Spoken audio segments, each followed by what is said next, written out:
Bonsoir à tous. Donc vous êtes bien calés dans votre fauteuil. Le portable est éteint. La lumière est tamisée. L'atmosphère est douce. Et pourtant, tous ces stimuli sensoriels, vous n'y prêtez plus attention parce que depuis 30 secondes, je suis montée sur scène et vous êtes focalisés sur moi. Que s'est-il passé dans votre esprit ? Qu'est-ce que c'est que cette prise de conscience qui vient de se faire dans votre cerveau ? C'est ce que nous allons essayer de voir ce soir. Alors, la conscience, c'est un sujet qui a fait couler beaucoup d'encre pendant longtemps en philosophie. Mais c'est un sujet qui, en science, ma foi, a longtemps été un peu tabou. Le scientifique qui voulait s'aventurer sur ce sujet, ma foi, était plutôt inconscient. C'est un sujet flou, subjectif, difficile à expérimenter, bref, disqualifié. Et pourtant, depuis une vingtaine d'années, nous avons de vaillants pionniers qui s'y sont mis, grâce notamment au développement de l'imagerie cérébrale. Alors Stanislas Dehaene, que je ne vais peut-être pas représenter parce que Jacques Véron l'a très bien fait, est l'un d'entre eux. Depuis 20 ans maintenant, il travaille sur les processus de la pensée avec son équipe ici à Neurospin. Et il vient d'écrire un livre donc, que je vous montre, Le Code de la conscience, qui est tout à fait fascinant, tout à fait stupéfiant et qui balaie pas mal d'idées reçues. Alors, qu'est-ce que la conscience ? Déjà, il va falloir aborder cette notion extrêmement protéiforme. Et puis aussi se demander, est-ce que la conscience, finalement, est le stade ultime de notre évolution, l'apanage de notre humanité, la condition sine qua non de notre pensée rationnelle et de nos prises de décision ? Ou est-elle, plus modestement, une faculté, ma foi, assez lente, comparée à l'inconscient, un statisticien hors pair, capable de traiter l'information massivement en parallèle ? Où se situe la frontière entre le traitement conscient et le traitement subliminal ? Peut-on réellement être manipulé à notre insu ? Et quels moyens avons-nous finalement pour essayer de détecter ces traces de la conscience dans notre cerveau ? Ce sont quelques-unes des questions, mais il y en aura bien d'autres, que Stanislas va aborder ce soir. Quant à moi, avant de perdre totalement votre attention, je lui laisse la parole et je vous dis à tout à l'heure pour les questions. Merci.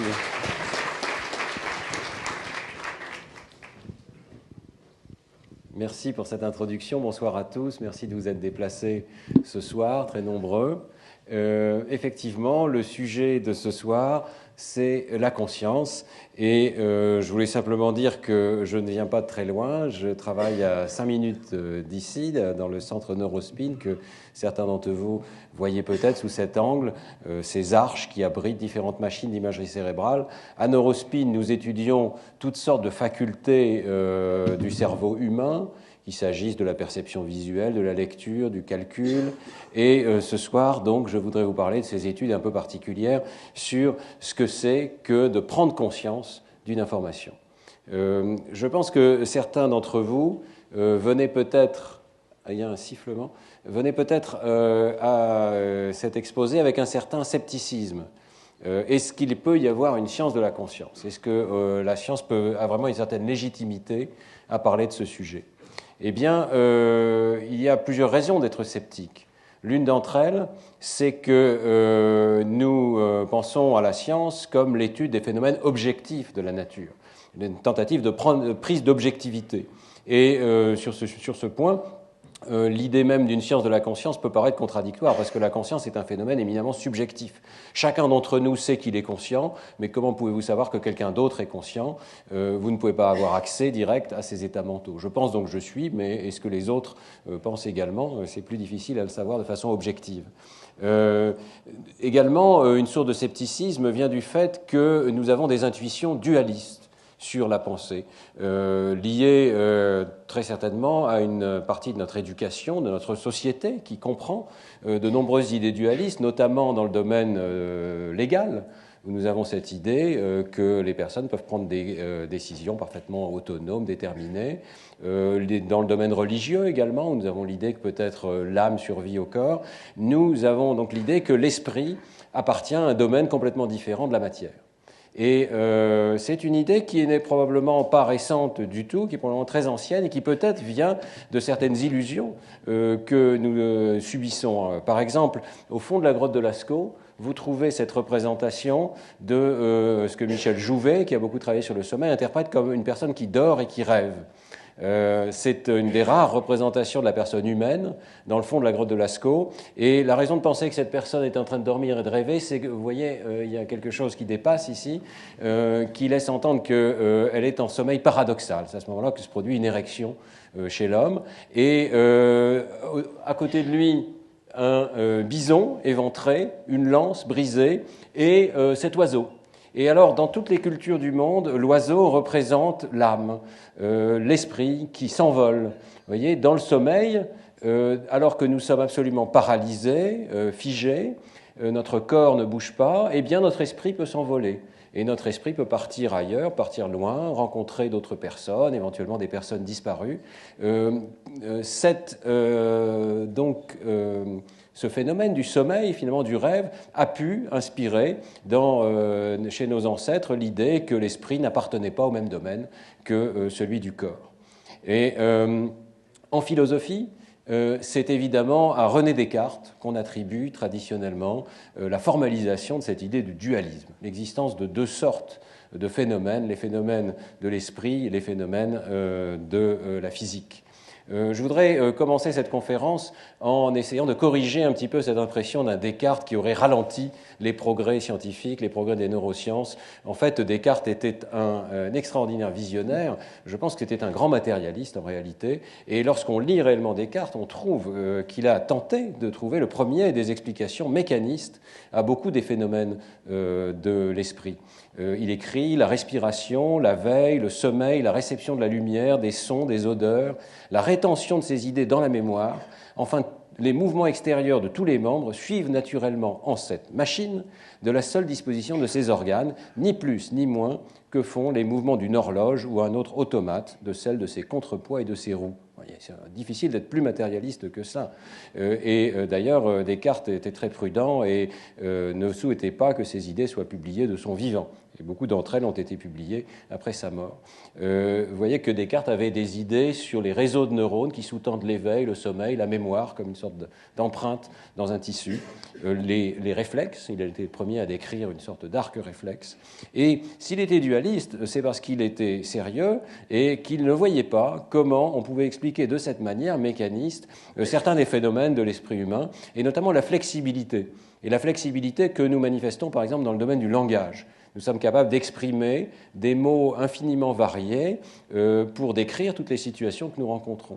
Et il ne voyait pas comment une machine pouvait agir avec une telle flexibilité. Il était facile de connecter, comme le canard de Vaucanson, un couac avec une certaine stimulation, mais il n'était pas facile de le connecter de façon aussi flexible que ce qui apparaissait dans l'espèce humaine. Alors aujourd'hui, les choses ont un petit peu changé. Et le problème de la conscience ne paraît plus aussi insurmontable qu'il pouvait paraître à Descartes. D'abord, nous avons connu au XXe siècle l'émergence d'une science de l'informatique. C'est une très grande révolution que l'on peut attribuer à plusieurs personnes, mais dont Alan Turing est une des figures centrales, l'idée que la computation permet de repousser certaines des limites des machines, qu'il est possible d'avoir des machines qui réalisent des opérations flexibles. Et nous avons tous pris l'habitude maintenant de considérer que ça fait partie du faisable, au point que le problème s'est renversé. Et il s'agit maintenant non pas d'expliquer les opérations inconscientes, mais d'expliquer les opérations conscientes elles-mêmes. Et alors vous allez voir aussi aujourd'hui dans cette conférence que nous avons commencé à identifier des phénomènes cérébraux objectifs, des processus subjectifs. C'est là tout l'objet de cette science de la conscience, d'essayer de trouver donc ce que j'appellerais des signatures de la conscience, des phénomènes mesurables dans le cerveau qui nous indiquent qu'une conscience est présente, que la personne a pris conscience de telle ou telle information. Nous verrons à la fin de cet exposé que ces connaissances commencent à être utiles dans le domaine de la clinique. Pour illustrer donc ces différents ingrédients de la science de la conscience, j'ai choisi de vous présenter un certain nombre d'illusions visuelles, et nous allons voir au moins 4 qui vous donneront une idée de la manière dont nous pouvons aujourd'hui en laboratoire manipuler à volonté la conscience de très nombreuses manières.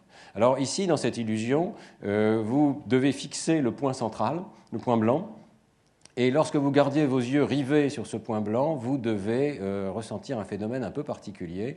Que deviennent les points jaunes? Est-ce que vous voyez ce qui se passe? Certains disparaissent, clignotent. Parfois, tous les trois disparaissent d'un coup. Ils reviennent soudainement. C'est très tout ou rien, d'ailleurs, on va y revenir. Et puis, chacun d'entre vous, évidemment, subit ce phénomène à des rythmes différents. C'est complètement subjectif. Le stimulus ne change pas. Tout se passe dans votre subjectivité. Mais c'est une illusion de conscience. On peut se demander qu'est-ce qui fait que le point s'efface de votre conscience. On pense qu'il s'agit ici d'un calcul du cerveau qui consiste à dire si quelque chose est constant sur ma rétine, c'est qu'il ne vient pas du monde extérieur, mais c'est peut-être un artefact de ma rétine. Vous voyez, comme les vaisseaux sanguins qui en fait sont devant les photorécepteurs dans la rétine, qui créent des artefacts et que nous ne voyons pas parce qu'ils sont absolument fixes. Donc peut-être s'agit-il ici d'un calcul élémentaire du cerveau, mais qui efface certains objets de la conscience. Alors deuxième illusion, celle du damier, qui illustre l'idée qu'avait déjà énoncé le physicien von Helmholtz dès la fin du XIXe siècle. Le système visuel opère suivant des processus d'inférence inconsciente. Nous ne sommes pas conscients des extraordinaires calculs que réalise notre cerveau à notre insu. Alors regardez ce damier ou cet échiquier, il n'y a pas de doute. Immédiatement, vous le regardez, il y a des cases noires, il y a des cases blanches, il y a clairement un cavalier noir ou gris et un cavalier blanc, tout ceci a l'air parfaitement normal, jusqu'à ce que j'attire votre attention sur le fait que ces deux objets sont exactement du même niveau de gris. J'espère que vous le voyez maintenant, mais si je vous remets le damier initial, ça n'est plus le cas. Alors qu'est-ce qui se passe ici ? Eh bien, le niveau de gris que vous voyez consciemment est le résultat d'un extraordinaire calcul. Votre cerveau a détecté, vous n'avez peut-être pas vu jusqu'à présent, qu'il y a une ombre sur cet échiquier. Cette ombre, c'est simplement une zone de gris, évidemment, sur votre rétine, mais elle est interprétée comme une ombre parce qu'il y a un objet, le cylindre, qui pourrait la projeter. La lumière vient probablement d'en haut. Et cette ombre, du coup, si on veut voir la vraie couleur des objets qui sont sur l'échiquier, il faut la soustraire. Donc votre cerveau calcule de façon inconsciente que pour obtenir la bonne couleur de l'échiquier, il faut soustraire cette ombre, et du coup cet objet-là doit être nettement plus clair que celui-ci. Mais vous n'avez aucune conscience de tout cela, ça a pris quelques dixièmes de seconde de faire ce calcul. On peut montrer que le cerveau fait des calculs statistiques d'une très grande complexité pour vous donner à voir un monde qui paraît tout simple. Donc, extraordinaire profondeur du traitement inconscient, mais aussi irruption dans la conscience d'un objet simplifié, le résultat de tous ces calculs. Alors, troisième exemple, le masquage. C'est exactement le phénomène que nous utilisons au laboratoire pour faire disparaître à volonté des chiffres, des lettres, des séquences de lettres, des mots, des images même de la conscience. Alors là, je vais basculer dans un autre programme, j'espère que ça va marcher. C'est un programme qu'on a utilisé au laboratoire. J'espère que l'écran va se mettre bien, voilà. Alors, vous devez fixer cette petite croix et vous allez voir apparaître un chiffre sur le côté de l'écran. Et ensuite, après un certain délai de blanc, vous allez voir apparaître un masque constitué de lettres qui entoure ce chiffre. D'accord ? Et on va faire varier l'intervalle entre le chiffre et les lettres, et vous allez voir ce qui se passe avec le chiffre. Alors l'intervalle ici est de 300 millisecondes, et vous voyez clairement le chiffre, puis les lettres. Essayez peut-être de nommer le chiffre pour bien l'identifier. Je crois que vous n'avez aucun mal à le voir ici. 1, 4. Alors on va raccourcir progressivement le délai, et vous allez voir que le chiffre va peut-être devenir difficile à voir. Ici, à 66 millisecondes, il est sans doute juste au seuil. Peut-être certains d'entre vous ne le voyez pas. À 33 millisecondes, est-ce que le chiffre est encore là? Non. En principe, avec un bon projecteur, ça doit marcher. C'est même difficile de croire qu'il y a encore un chiffre. Pourtant, je vous jure, le chiffre est toujours là, il n'y a pas de triche. Le chiffre apparaît sur votre rétine, mais il n'est plus dans votre conscience. Question, jusqu'où va-t-il? Pourquoi est-il interrompu avant d'accéder à la conscience? Voilà. On est toujours sympa avec les sujets qui participent à nos expériences. Où sont passés mes diapos? Je ne sais pas. Les voilà. On va y arriver. Voilà. Quatrième exemple. Pour rendre des événements invisibles, il suffit parfois simplement de distraire l'attention. Vous n'avez pas forcément besoin de faire grand-chose au stimulus lui-même, mais simplement de faire en sorte que la personne pense à autre chose. Alors, je voulais vous présenter la vidéo du gorille, mais je crois que je l'ai déjà présentée. Beaucoup de gens connaissent la vidéo du gorille. Si vous ne la connaissez pas, faites un petit tour sur YouTube, vous allez la voir. Mais j'ai décidé de vous en présenter une autre. Alors, regardez attentivement cette petite enquête policière qui est assez amusante. Clearly, somebody in this room murdered Lord Smythe, who, at precisely 3:34 this afternoon, was brutally bludgeoned to death with a blunt instrument. I want each of you to tell me your whereabouts at precisely the time that this dastardly deed took place. I was polishing the brass in the master bedroom. I was buttering his lordship's scones below stairs, sir. Why, I was planting my petunias in the potting shed.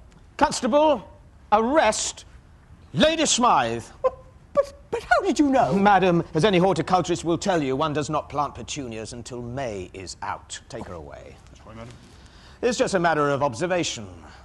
The real question is, how observant were you? Alors, la question, c'est à quel point vous avez fait attention à ce que vous avez vu. Ça a l'air d'être un film strictement normal, n'est-ce pas? Il ne s'est rien passé de spécial. Alors, regardez ce qui s'est vraiment passé.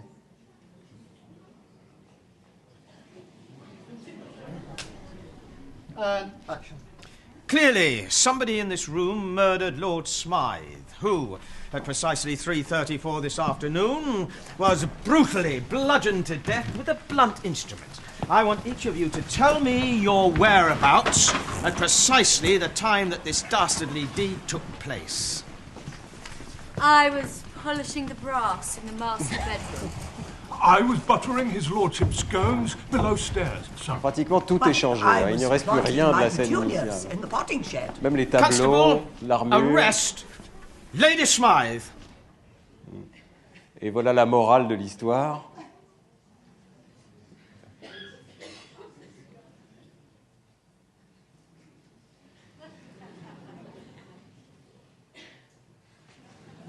Voilà, c'était une publicité, mais tout à fait réelle, malheureusement. Le fait que lorsqu'on ne fait pas attention, eh bien, on peut rater des événements même majeurs autour de nous, des événements qui se passent littéralement sous vos yeux, mais que vous ne voyez pas, non pas parce que vos yeux ne sont pas posés au bon endroit, mais simplement parce que votre esprit est ailleurs. On va voir qu'un système central dans le cerveau est orienté vers un premier objet de pensée et ne peut pas à ce moment-là prendre conscience d'un deuxième objet de pensée. Ça vous montre aussi que ce que nous voyons est extrêmement restreint. Nous n'avons pas conscience de l'immense majorité des événements qui surviennent autour de nous. Donc, cécité inattentionnelle, c'est le nom de ce phénomène. Alors, tout ceci pour vous dire donc, que le premier ingrédient de la science de la conscience, ce sont tous ces paradigmes expérimentaux qui nous permettent finalement de faire de la conscience un objet de laboratoire. Un objet qu'on peut manipuler à volonté, on peut faire apparaître, disparaître la conscience avec très peu de manipulation. Le deuxième point clé de cette science de la conscience, c'est donc une notion particulière de conscience. Vous voyez qu'on ne va pas parler de la conscience morale ou même de la conscience de soi ou des aspects très élevés de la conscience, mais on va parler de la conscience perceptive, d'aspects très élémentaires, le fait de voir ou de ne pas voir une image. Et c'est cette réduction à un objet un petit peu plus simple qui va finalement permettre de progresser en science. Alors le troisième point, c'est qu'on est au cœur du subjectif, on est au cœur de l'introspection. Ici, vous avez vu que chacun de ces phénomènes sont subjectifs. Peut-être votre voisin n'a pas eu la même expérience que vous. Peu importe, c'est le subjectif, c'est l'introspection qui définit le phénomène même que l'on cherche à étudier. Et il n'y a pas là de contradiction particulière. Au contraire, la situation la plus intéressante pour nous, c'est celle où le stimulus est fixe, mais où la conscience varie. Voyez. Et on va demander à la personne de rapporter, et on va trier les essais en fonction de ce qu'elle rapporte, avoir perçu ou n'avoir pas perçu. Alors le quatrième ingrédient, évidemment, vous l'aurez compris, c'est la possibilité qui est apparue depuis maintenant une bonne vingtaine d'années de mesurer l'activité cérébrale n'importe où dans le cerveau. Je vais passer quelques minutes pour vous rappeler en quoi consiste l'imagerie cérébrale, puisque beaucoup d'entre vous regardez avec curiosité ce qui se passe à Neurospin. Nous avons plusieurs outils. Le premier outil, c'est l'IRM fonctionnel, une sorte de gros aimant dans lequel la personne va venir s'allonger et qui va nous permettre de regarder, pas très directement, mais de façon indirecte, l'état des réseaux neuronaux. On ne voit pas les neurones directement, mais on voit les vaisseaux sanguins et on voit en particulier le contenu en oxygène du sang.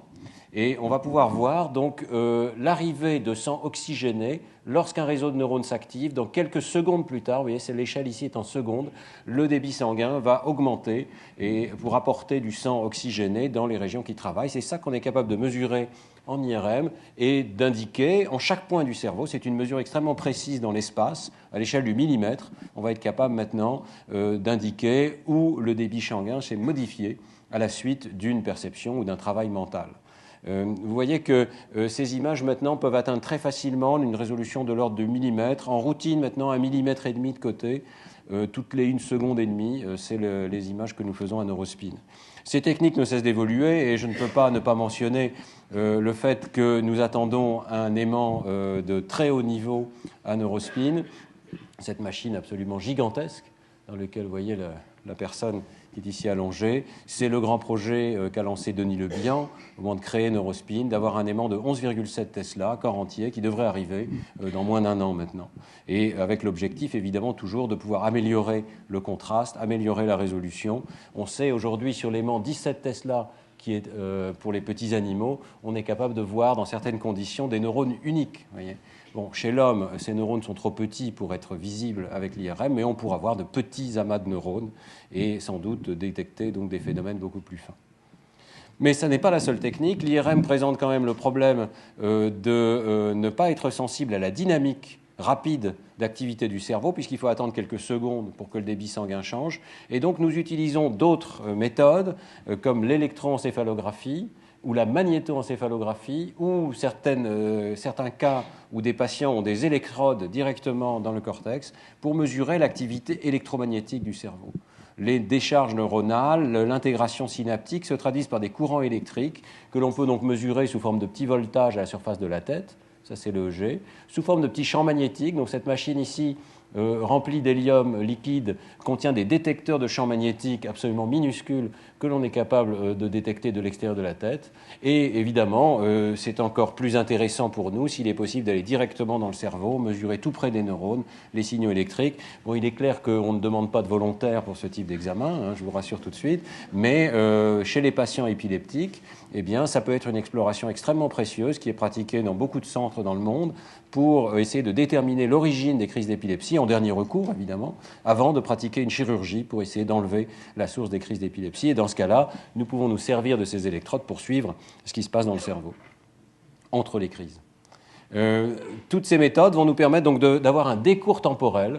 On va venir mesurer l'activité des charges neuronales pratiquement en temps réel et on va être capable de suivre le décours temporel de l'activité à l'échelle de la milliseconde. Et je vous montrerai des reconstructions de l'activité cérébrale fondées sur ces méthodes.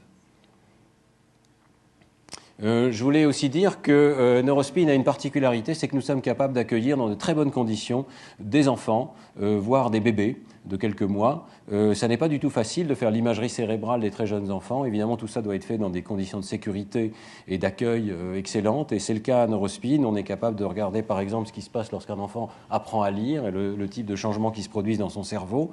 Mais aussi, chez le tout petit bébé, de regarder comment l'activité cérébrale est déjà organisée au cours des quelques premiers mois de vie. Et je vous montrerai à la fin de la conférence des premiers résultats qui suggèrent que la présence d'une conscience peut déjà être détectée chez les bébés de quelques mois, avec à nouveau des méthodes objectives. Alors, rentrons donc dans le vif du sujet. Qu'est-ce que nous avons découvert avec cette approche donc, de la science de la conscience ? Eh bien, cette première diapositive, pour vous faire passer une idée très simple, c'est que nous avons découvert l'extraordinaire profondeur du traitement non conscient de l'information dans le cerveau. Pratiquement toutes les régions du cerveau, chacune avec son code particulier, ses opérations particulières, peuvent travailler de façon non consciente. Il y a donc des phénomènes non conscients à tous les niveaux. Lorsque vous avez vu ce chiffre présenté sur l'écran, et à un moment il n'était plus conscient, eh bien ce chiffre continuait évidemment d'apparaître sur votre rétine. Quelques dizaines de millisecondes plus tard, il pénétrait en fait dans votre cortex visuel. La reconnaissance visuelle d'un chiffre, d'une lettre ou d'un visage peut tout à fait survenir sans conscience. Ensuite, ce chiffre va même être compris. Nous avons pu montrer que des activations liées à la quantité vont se produire sans conscience. Éventuellement, il va pouvoir être intégré dans le début d'une opération mentale. Vous allez par exemple réussir à déterminer s'il est plus petit ou plus grand qu'un autre. Tout ceci de façon complètement non consciente. D'autres expériences ont montré par exemple que si on vous flash un mot, vous n'avez même pas conscience qu'il y avait le moindre mot, mais si ce mot a un contenu émotionnel, s'il évoque par exemple, je ne sais pas, la guerre ou le viol, eh bien il va activer automatiquement les régions qu'on appelle de l'amygdale cérébrale, qui sont des régions associées à l'émotion. Qui vont donc se mettre à décharger sans que vous puissiez attribuer cette décharge à la perception d'un mot dans le monde extérieur. Donc toute une série d'études que nous continuons en ce moment pour essayer de pousser les limites de l'inconscient. Et je pense qu'on n'a pas fini de comprendre les limites du traitement non conscient, mais il faut imaginer donc des dizaines de processeurs cérébraux qui travaillent tous en même temps, tous en parallèle, et qui réalisent des calculs sophistiqués. Alors que se passe-t-il donc lorsque nous prenons conscience d'une information? Eh bien, ici, dans cette diapositive un peu compliquée, je vous ai donné les résultats de l'expérience que vous avez subie tout à l'heure du chiffre masqué. À mesure qu'on fait varier donc, le délai entre un chiffre et un masque, eh bien, la perception change. Vous voyez ici la fraction d'essais vus par les personnes en fonction de la durée de ce délai. Vous voyez que vers 50 millisecondes se produit une sorte de transition non linéaire. Soudainement, la probabilité de percevoir le chiffre augmente considérablement.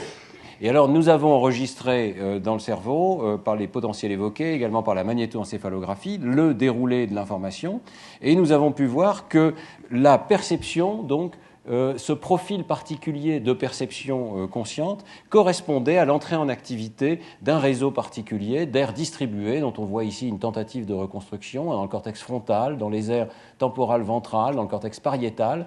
Toutes ces régions présentent un profil qui se traduit par une onde qu'on appelle P3 à la surface de la tête et présente donc un profil d'activation très comparable à la perception. Ces phénomènes, si vous voulez, ce qu'on a appelé l'embrasement conscient, cet embrasement de plusieurs régions cérébrales simultanées apparaît en parfaite harmonie avec le rapport du sujet qui dit « j'ai vu le chiffre ». Les événements qui précèdent, et vous voyez qu'il y a de nombreux événements qui précèdent cette partie tardive, cet embrasement tout ou rien, eh bien, ont tendance à ne pas corréler avec la perception consciente et en particulier à suivre de façon simplement linéaire le délai que l'on injecte ici. Donc vous voyez que l'activation augmente de façon essentiellement monotone, quasi linéaire, et en particulier, si vous suivez la courbe verte, c'est la condition que vous avez expérimentée, à 33 millisecondes de délai. On ne voit pas le chiffre, pratiquement jamais. Pourtant, il y a une très belle activation dans les aires visuelles, mais c'est seulement plus tard qu'il n'y a plus d'activation du tout et que cette étape, donc, traduit la conscience. Autrement dit, il peut y avoir pratiquement un tiers de seconde de traitement dans le cerveau qui comprend des activations dans les aires visuelles en particulier, sans prise de conscience. Mais ensuite, plus tard, il y a une étape distribuée, un embrasement de plusieurs régions cérébrales qui reflète la perception consciente. Je voulais vous montrer un film que nous avons obtenu dans une autre condition qui donc s'appelle le clignement attentionnel. Lorsqu'on distrait un sujet, il peut ne pas percevoir un mot. Et on a réussi à se placer ici avec une thésarde Claire Sergent dans des conditions où le même mot est vu ou n'est pas vu. À certains essais, il est vu, à d'autres essais, il n'est pas vu. Donc c'est le stimulus physique est identique, mais la perception consciente change et vous avez des essais invisibles et des essais visibles. Et la différence en bas, l'hémisphère gauche, l'hémisphère droit. Je démarre le film et je vais essayer de vous montrer comment se produit donc ce changement de la perception. Ici, vous avez la face interne du cerveau, la face ventrale du cerveau. Alors, j'arrête le film vers 120 millisecondes et vous voyez clairement qu'on peut avoir une activation très intense des aires visuelles, occipitales, gauche et droite, alors que le mot est complètement invisible. Et en fait, il n'y a pratiquement aucune différence entre ces deux conditions ici. On continue le film et vous allez voir que l'activation progresse dans les aires visuelles. Vers 170 millisecondes, il y a un événement qui a tendance à être latérisé à l'hémisphère gauche, qu'on voit ici sur la droite parce qu'on voit le cerveau de dessous, qui est ici, et qui traduit la reconnaissance du mot et probablement l'accès déjà au lexique, au début de représentation de son sens. Et vous voyez que là encore, très peu de différence, pas de différence entre les essais visibles et invisibles. Et soudain, vous allez voir cette divergence non linéaire. Donc là, les essais invisibles ont tendance à diminuer leur activité. Elle n'est pas finie pour autant. Mais l'activation visible, vous voyez, dans des essais visibles, au contraire, augmente de façon considérable, envahit les régions du cortex frontal, augmente dans les aires temporales. Ce n'est pas que l'activité ait disparu dans les aires temporales, mais elle est restée en quelque sorte confinée à quelques processeurs spécialisés qui traduisent le sens du mot, mais qui n'ont pas réussi à communiquer cette information à l'ensemble du cerveau. Donc un embrasement qui, s'il se produit, reflète l'accès à la conscience. Alors cet embrasement global, cette signature de la conscience, nous l'avons vu dans de très nombreuses expériences maintenant. Donc par exemple, si un son est détecté ou s'il n'est pas détecté, et que s'il n'est pas détecté, les aires auditives peuvent quand même s'activer. On a montré récemment que dans le sommeil, vous pouvez tout à fait avoir une activation très intense des aires auditives, évidemment, sinon le réveil ne marcherait jamais. Hein. Donc il faut bien que le son rentre, mais c'est seulement s'il est conscient que vous avez ce surcroît d'activité qui s'étend aux régions préfrontales, aux régions pariétales. Si un mot est invisible, il va activer quelques réseaux spécialisés, on en voit certains ici. S'il est visible, il va embraser un réseau beaucoup plus large. L'étude de droite est particulièrement intéressante, c'est une étude d'enregistrement de neurones uniques chez l'homme. C'est très rare, mais il est possible, chez ces patients épileptiques, avec des électrodes implantées, d'arriver à détecter des neurones uniques, dont les décharges reflètent certains aspects de notre perception. Vous trouvez des neurones qui répondent à certains visages. Par exemple, Bill Clinton. Un neurone se met à répondre à Bill Clinton. Ou à Jennifer Aniston, en l'occurrence, dans cette expérience. Ici, vous avez un neurone qui répond au World Trade Center, vous voyez. Donc, il répond particulièrement à cette image et pas du tout à d'autres images de visage ou de lieux. Eh bien, ce neurone, on peut le stimuler avec des images masquées. On va flasher cette image très brièvement et on va la faire suivre d'un masque. Et on peut demander à la personne, avez-vous perçu ou n'avez-vous pas perçu ce que c'était cette image? Je ne sais pas si vous arrivez à voir, mais les essais en bleu sont les essais où la personne a perçu l'image. Et les essais en rouge, on en voit beaucoup ici et quelques-uns ici, sont ceux où elle n'a pas détecté quelle était l'image. Eh bien, vous voyez que les décharges neuronales surviennent pratiquement exclusivement lorsque la personne a réussi à détecter l'image qui était présente. Ce sont des décharges tardives, à nouveau. Il peut y avoir un début de décharge pour les essais non reconnus, mais lors des essais reconnus, vous avez cet embrasement beaucoup plus intense, prolongé, qui traduit la prise de conscience. Donc la prise de conscience est un phénomène tardif, non linéaire, distribué dans plusieurs régions du cerveau. Comment comprendre ces observations? Il faut essayer de commencer à construire des théories de ce qui se passe dans le cerveau et qui puissent expliquer toutes ces observations. Eh bien, nous avons proposé avec Jean-Pierre Changeux, avec Lionel Nakache, un début de théorie qu'on appelle l'hypothèse de l'espace de travail neuronal global et qui suppose que, en fait, il y a un système de communication globale dans le cerveau. Le cerveau est composé de très nombreuses régions, chacune spécialisée, des processeurs donc, qui traitent les informations non consciemment, mais il y a aussi besoin, dans certaines conditions, de faire communiquer ces processeurs entre eux.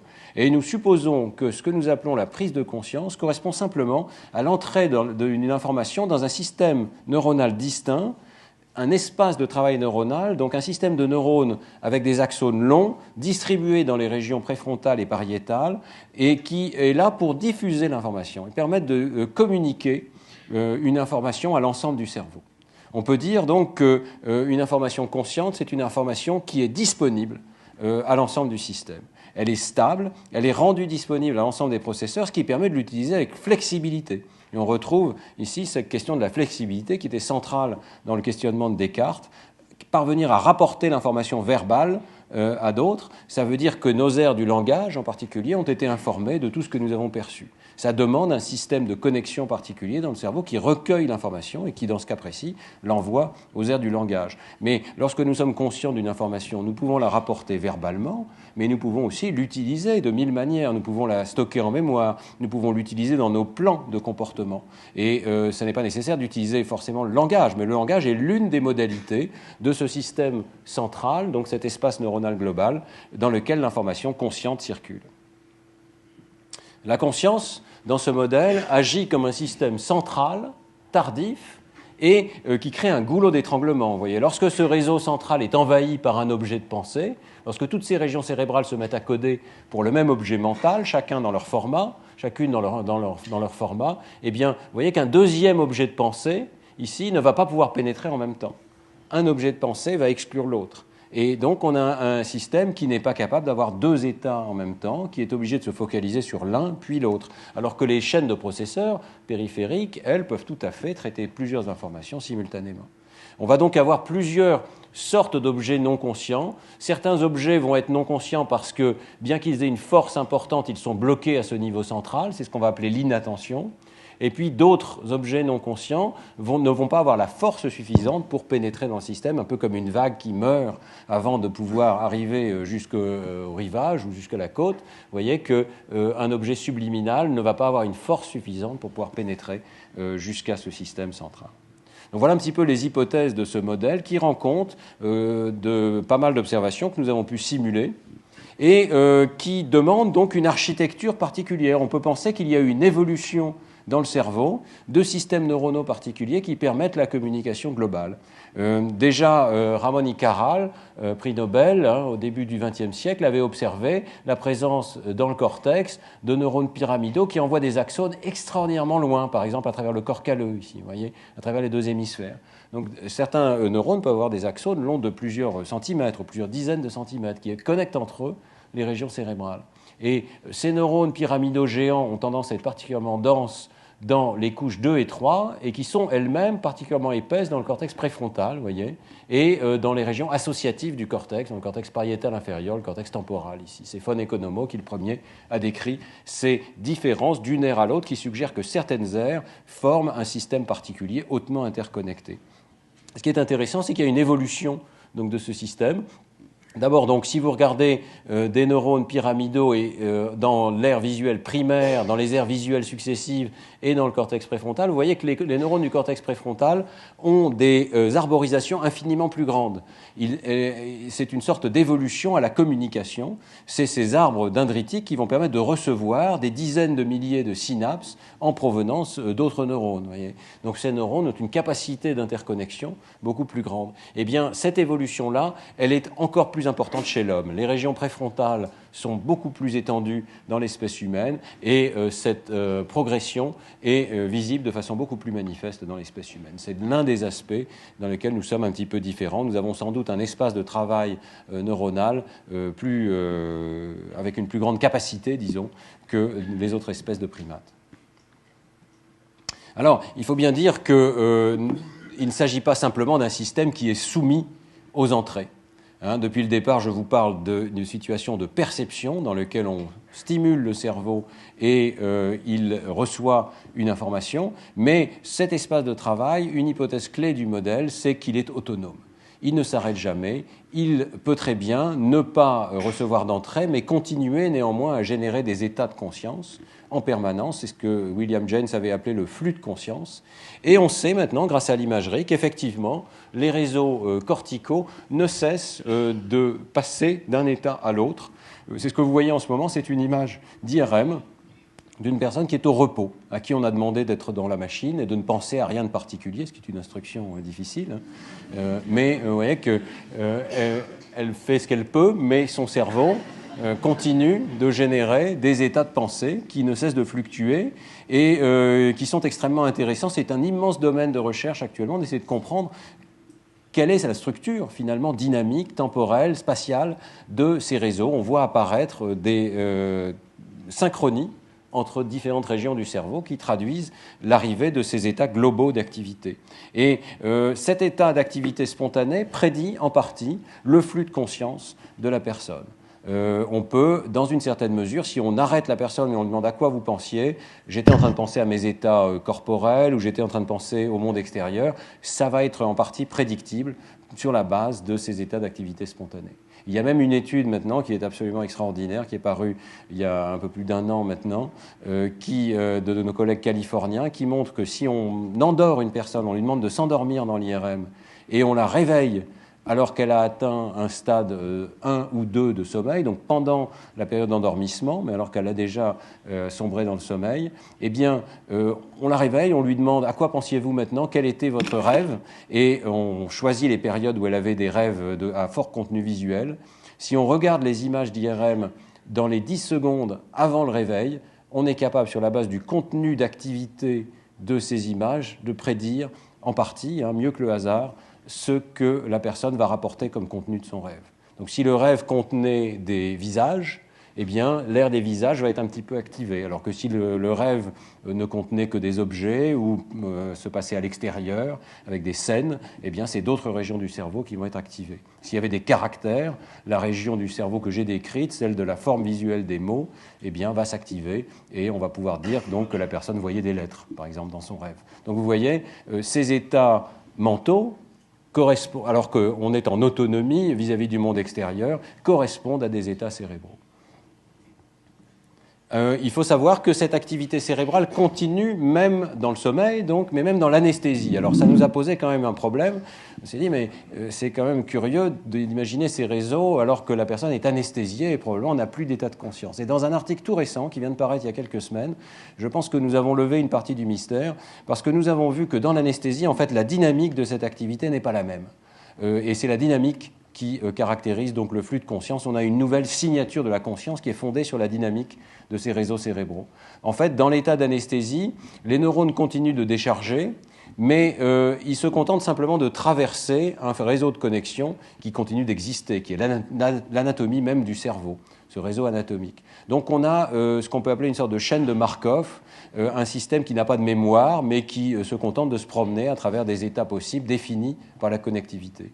Alors que l'état d'activité du cerveau conscient est très différente. Évidemment, elle s'appuie sur cette connectivité, mais elle peut s'en écarter pour choisir un sous-ensemble des aires cérébrales et les activer fortement parce que ça correspond à un but temporaire du cerveau. Donc la dynamique, la sélection des aires cérébrales activées nous permet de faire la différence entre un cerveau conscient et un cerveau non conscient. Alors à quoi sert la conscience ? Bon, ça, c'est une question évidemment tout à fait ouverte. Certains collègues ont argumenté qu'elle ne sert à rien, que de très nombreuses opérations s'exécutent inconsciemment. Je vous ai dit que pratiquement n'importe quelle région du cerveau pouvait s'activer sans conscience. L'accès à la conscience est lent, au moins un tiers de seconde, donc très souvent la conscience est en retard sur le monde extérieur. Donc n'est-elle peut-être qu'un épiphénomène, un peu comme la fumée qui s'échappe du pot d'échappement de la voiture, mais qui ne joue aucun rôle, ou le sifflet de la locomotive, qui ne joue aucun rôle dans les opérations elles-mêmes. Eh bien, je pense que ça n'est pas du tout la bonne manière de voir les choses. Et en fait, nous avons des expériences qui suggèrent des fonctions particulières de la conscience. Alors, première fonction, réfléchir posément. Après tout, un tiers de seconde, c'est quand même encore très rapide. Et ensuite, la conscience est là et nous permet au contraire de maintenir l'information. Alors que nous avons pu montrer que l'information subliminale, la plupart du temps, ne reste pas dans le système. Elle va activer de façon transitoire des réseaux de neurones, mais si une image n'est pas vue consciemment, comme le chiffre de tout à l'heure, eh bien l'information va s'évanouir. Elle va avoir une exponentielle décroissante. C'est mon collègue Lionel Nakache qui dit l'inconscient est structuré comme une exponentielle décroissante. C'est pour paraphraser Lacan. Donc c'est assez juste, c'est-à-dire dans beaucoup d'expériences c'est comme ça, il n'y a pas de trace de l'information subliminale. Si l'information au contraire est consciente, nous pouvons la maintenir en mémoire de travail aussi longtemps que nécessaire et donc ça nous permet d'y réfléchir. La conscience comprime le flux d'informations. Nous sommes bombardés d'informations, comme dans le film de tout à l'heure. Nous n'en voyons qu'une petite partie, mais la partie que nous voyons est comprimée, elle est réduite à quelques symboles, ce qui nous permet de la mémoriser et de travailler avec. La conscience donc permet de renvoyer l'information aussi à d'autres processeurs. C'est une sorte de routeur cérébral qui permet de réaliser des opérations en série, un petit peu comme une machine de Turing, un ordinateur qui enchaîne les opérations. Et nous avons pu montrer que le non-conscient peut réaliser des opérations élémentaires, mais quand il s'agit d'enchaîner une série d'opérations, eh bien là, il faut avoir pris conscience de l'information qui rentre dans le système. Et puis, le quatrième point, c'est sans doute la surveillance de nos opérations mentales. Nous avons donc une forme de conscience de notre propre conscience, la conscience réflexive. Nous pouvons prêter attention à nos opérations mentales et en particulier repérer les erreurs. Et nous avons pu montrer récemment, dans un travail avec une thésarde, que ce système de détection d'erreurs ne se déclenche pas pour des informations non conscientes. Alors, c'est un système extrêmement intéressant. Je fais une petite parenthèse pour vous expliquer ce système. Imaginez que vous êtes dans notre labo, on vous a demandé une tâche complètement idiote. Par exemple, on vous flash des chiffres, on demande est-ce que c'est plus petit ou plus grand que 5. Donc vous cliquez à droite si c'est plus grand que 5, vous cliquez à gauche si c'est plus petit que 5, vous répondez à toute vitesse, et puis paf, vous faites une erreur. Au moment même où vous faites une erreur, eh bien, ce système cérébrale, dans le cortex singulaire antérieur, ici, va se déclencher et créer une immense négativité, une onde négative de plusieurs microvolts, voire dizaines de microvolts, qui indique donc que vous détectez, que votre cerveau est en train de détecter l'erreur. Alors, on l'appelle techniquement error-related negativité, la négativité reliée à l'erreur, mais il y a un terme qu'on utilise aussi, c'est the oh shit effect. Parce que, voilà, j'ai fait une erreur, c'est idiot. Vous vous rendez compte qu'il y a un paradoxe là-dedans, parce que c'est le même cerveau qui fait l'erreur et qui détecte l'erreur. Et ça, c'est vraiment extraordinaire. Et ça veut dire que le cerveau, au moment même où il fait un calcul, il y a un deuxième système, et on a pu montrer qu'il y avait effectivement deux circuits. Il y a un deuxième circuit qui regarde quelle était l'intention et qui compare l'intention avec ce qu'on est en train de faire. Et la comparaison des deux permet de détecter qu'on est en train de faire une erreur. Ce système-là est un système qui demande la conscience. Cette comparaison n'a pas l'air de survenir sans conscience.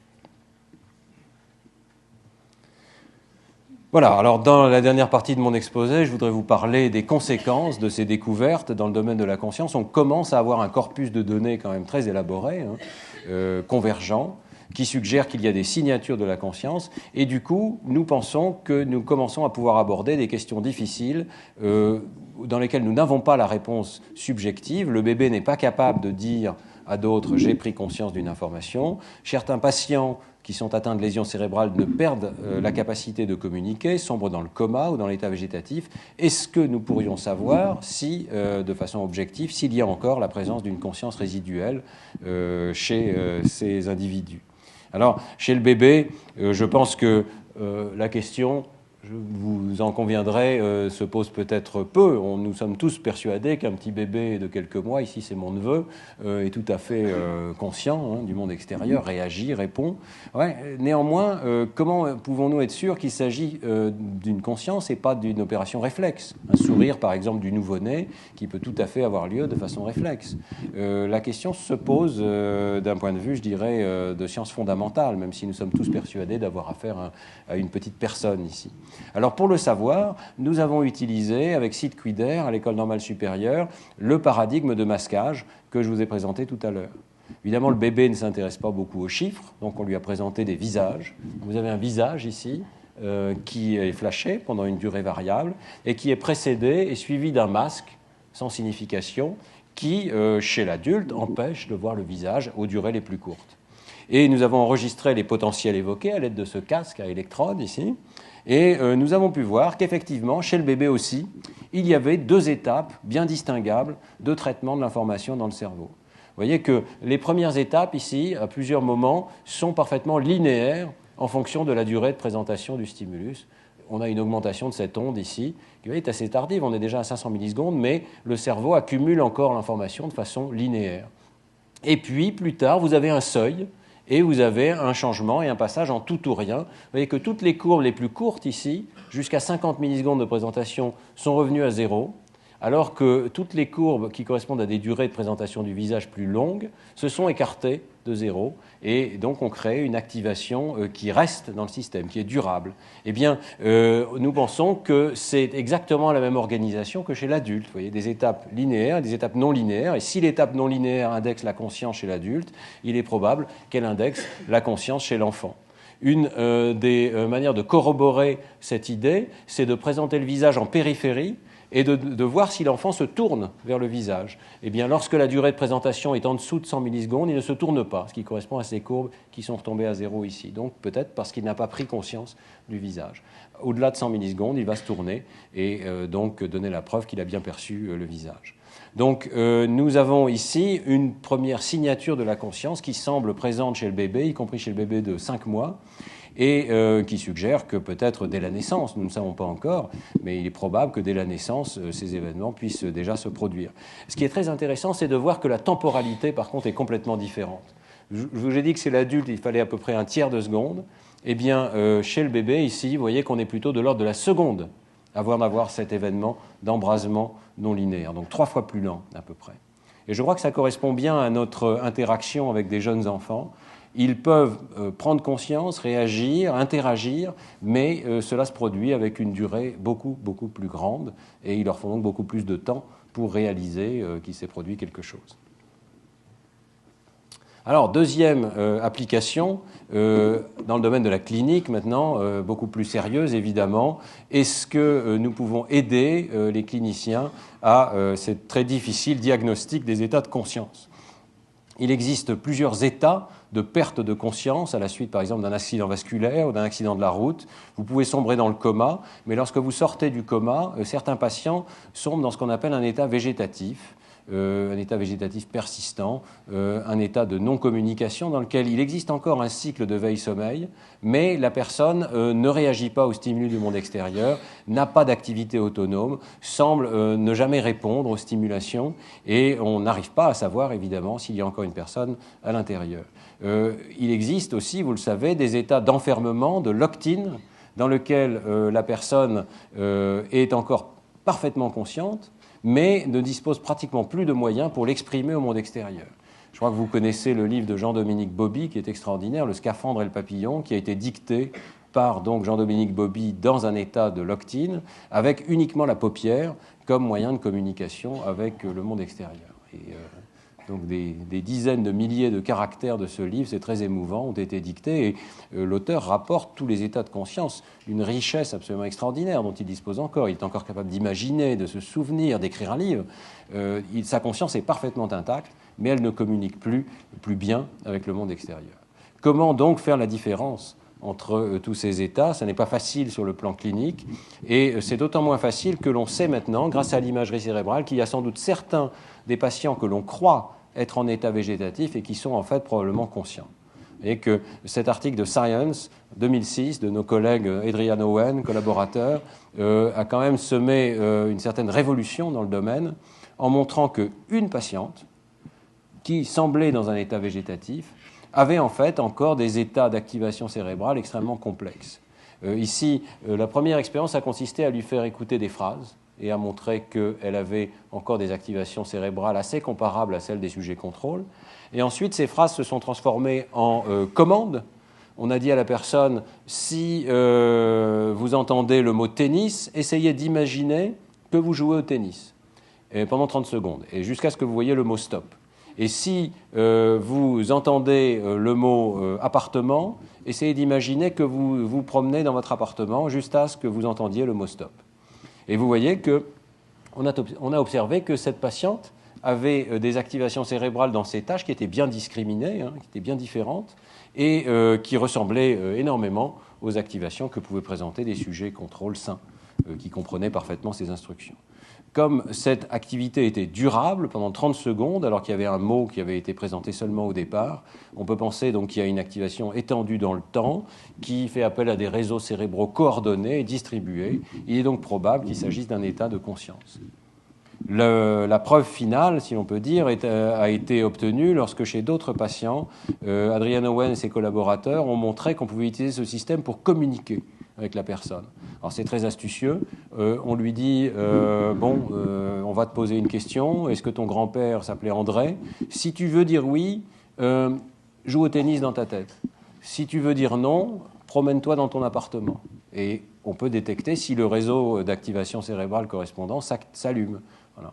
Et pour 6 questions, il y a eu 6 questions posées, et bien il y en avait 5 pour lesquelles la réponse obtenue par ce moyen était parfaitement correcte, et la 6e était ambiguë. Il n'y avait pas de réseau bien différencié.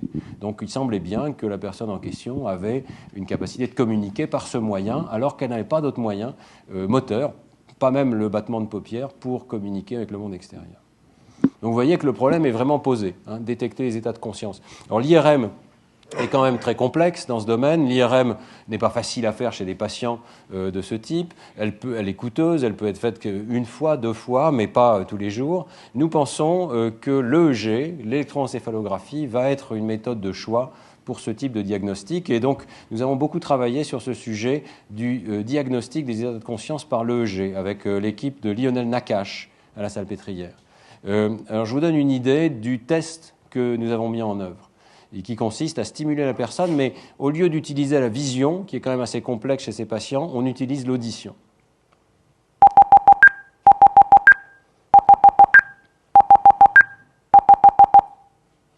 Voilà. Alors vous avez entendu ici des séries de sons terminé par un son différent. Et la première fois que vous l'avez entendu, votre cerveau a réagi à la nouveauté. Il y avait quelque chose de nouveau à la fin.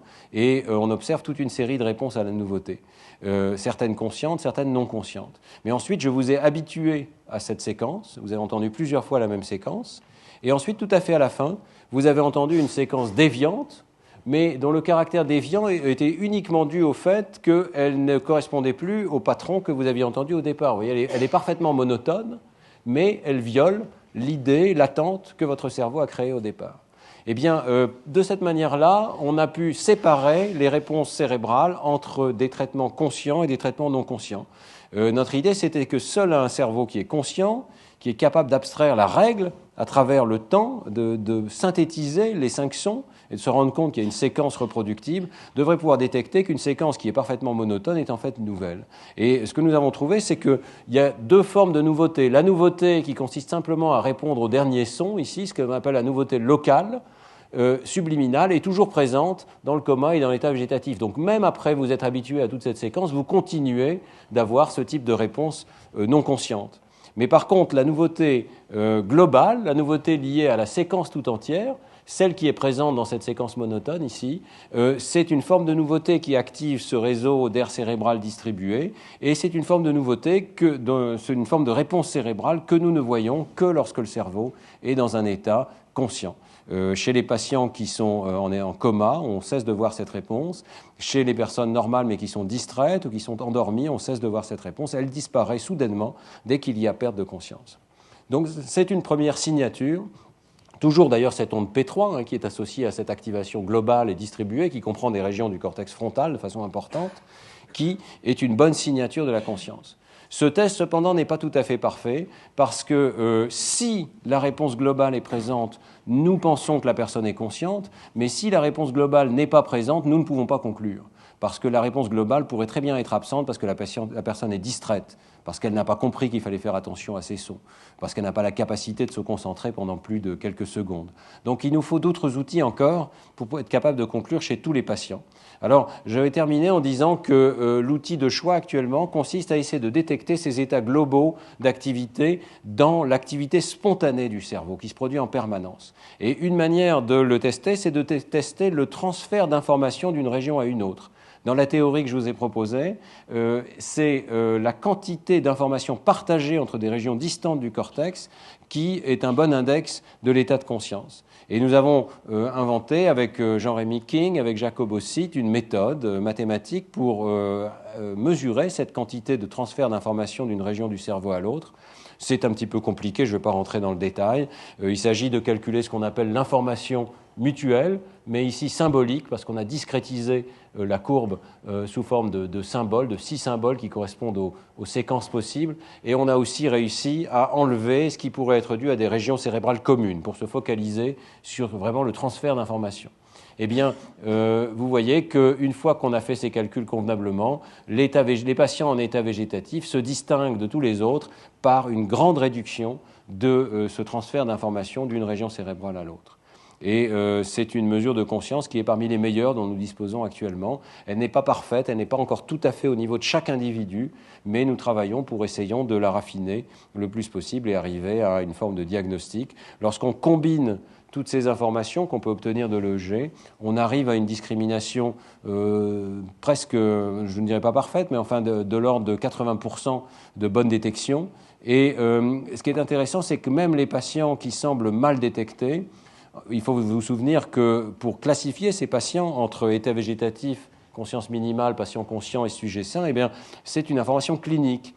Il n'y a pas de ce qu'on pourrait appeler de gold standard. On n'est pas certain, sur la base des informations cliniques, sur le comportement de ces patients, on n'est pas certain de leur état. Et une indication intéressante, c'est que notre système fondé sur la détection de la communication entre régions cérébrales, donc fondé sur l'information objective de l'état du cerveau, est capable, dans une certaine mesure, de prédire si des patients qui tous ont l'air végétatif vont récupérer ou pas 6 mois plus tard. Si on prend tous les patients qui sont dans l'état végétatif, ceux qui s'approchent le plus de ces états de conscience sont aussi ceux qui ont les plus de chances de récupérer et de sortir de leur état végétatif. Donc on commence à mesurer des indices non seulement de la présence de conscience, mais aussi peut-être de la distance qui reste à parcourir pour que le cerveau redevienne pleinement conscient. Il est clair qu'une des étapes suivantes sera la tentative d'accélérer la récupération de la conscience. Il commence à y avoir des tentatives de ce style et avec l'équipe de Lionel Nakache, on essaye d'en mener à la Salpêtrière des tentatives en particulier de stimulation du cerveau par des moyens électriques, par des moyens magnétiques pour essayer de le faire revenir dans cet état global de conscience. Je vous laisse avec cette belle image que j'emprunte à une exposition qu'avait organisée Jean-Pierre Changeux et cette phrase de Jean Perrin, le physicien Jean Perrin, que j'aime beaucoup, qui dit que la science consiste à substituer au visible compliqué de l'invisible simple. Vous voyez que le visible compliqué, ici, c'est évidemment tous ces états mentaux que nous sommes capables de rapporter, qui nous paraissent d'une infinie diversité, et nous essayons tout doucement de ramener ces observations complexes dans le domaine des états matériels du cerveau, de la communication des régions cérébrales entre elles. Est-ce qu'on peut aller jusqu'à expliquer les états les plus intimes, subjectifs que nous ressentons? Je ne suis pas certain. Mais je pense que nous pouvons progresser en utilisant des paradigmes minimaux, très simples, qui contrastent des chiffres vus ou des chiffres pas vus, des images vues ou des images pas vues, et que c'est comme ça que la science progresse, en grignotant tout doucement un domaine qui au départ paraît inaccessible. Voilà, je vous laisse avec l'image de certaines des personnes qui ont participé à la recherche. C'est Lionel Nakache qui joue un rôle absolument essentiel dans cette recherche en nous permettant et en testant lui-même des centaines de patients à l'hôpital de la Salpêtrière. Jacob Ossite et Jean-Rémy King, jeunes thésards extrêmement brillants qui ont développé ces mesures mathématiques de conscience. Sid Quider et mon épouse Ghislaine qui ont fait les études chez les bébés. Et Lucie Charles, qui a réalisé les études sur l'erreur et sur la conscience ou non de l'erreur. Voilà. Et tous les sponsors, si l'on peut dire, tous les financeurs qui nous permettent de faire tourner un gros laboratoire. Merci beaucoup de votre attention.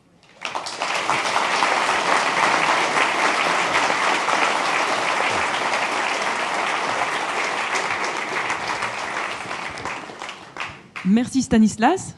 C'est bon, on m'entend ?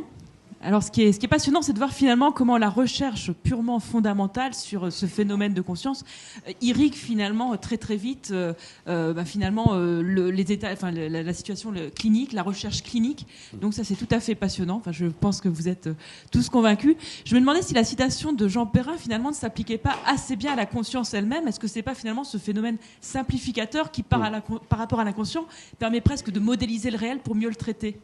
C'est intéressant, oui, je pense que c'est assez juste, effectivement. Notre conscience réduit les choses à des symboles très élémentaires. Et on peut montrer que le flux d'informations dans la conscience est quand même très réduit par rapport au flux d'informations sur la rétine, par exemple, où vraiment nous sommes bombardés d'informations en permanence. Donc oui, c'est une métaphore intéressante à laquelle je n'avais pas pensé. D'ailleurs, dans ton livre, ce qui est passionnant, c'est justement de voir le rôle de l'inconscient. C'est vrai que finalement, là, on a tendance à associer la conscience au processus de pensée, mais toute une partie qu'on n'a pas eu le temps de développer ici, c'est de montrer aussi comment l'inconscient, finalement, intervient dans ces processus de pensée. Et tu développes, par exemple, l'exemple du mathématicien Poincaré, qui finalement, après avoir traité de manière consciente ces problèmes mathématiques, laissait finalement son inconscient travailler pour, quelque part, résoudre les problèmes sans qu'il s'en rende compte. Et c'était une partie tout à fait fabuleuse du livre. Est-ce que tu peux la développer un petit peu ?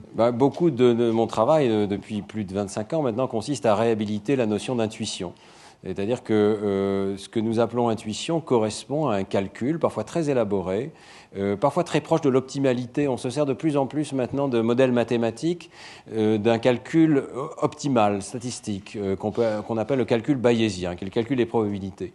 Et on peut montrer que le cerveau non conscient réalise des calculs de probabilité absolument faramineux.